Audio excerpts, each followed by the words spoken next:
ఆ పురుష ద్వేషి సమాజాలు, పిల్లలు పారిపోవటాలు అవన్నీ నీలో మార్పు తేవాలని మేము ఆడించిన నాటకాలు రా.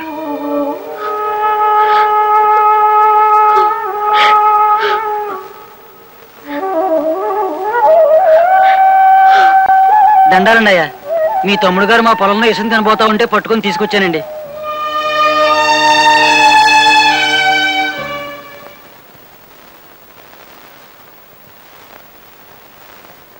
కృష్ణ అన్నయ్య,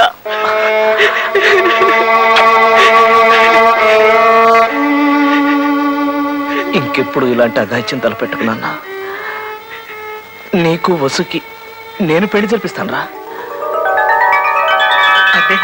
అయ్యా అయ్యా అమ్మయ్యా, కులాసాగా ఉన్నారు కదా. మీ గురించి మా పక్కింటి లేదో అనుకుంటుంటే ఇని మేము కంగారు పడి పరిగెత్తుకొచ్చాం. ఫోన్లేండి, దేవుడున్నాడు. కృష్ణ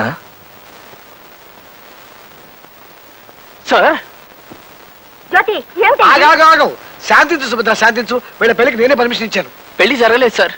బాస్ ఆత్మహత్య చేసుకోబోతున్నారని సన్నాసి చెప్తే పెళ్లి సగంలో ఆపిలా పరిగెత్తుకుంటూ వచ్చాం. ఇంకెవరు ఇక్కడ మాట్లాడటానికి వీలేదు. త్వరలో వీళ్ళ పెళ్లి మాత్రమే కాదు, 3 పెళ్లిళ్ళు జరుగుతాయి. రావుడు, లావణ్య, కృష్ణుడు, వసు, కైలాసం జ్యోతి దంపతులు అవుతారు. కవి అయ్యా, వాళ్ళు 3 పెళ్లిళ్ళ గురించి మాట్లాడుకుంటుంటే నా బుర్రలో ఓ గొప్ప కథ మెరిసిందయ్యా. చెబుతా ఇంకో. వద్దు మహాప్రభు, వద్దు.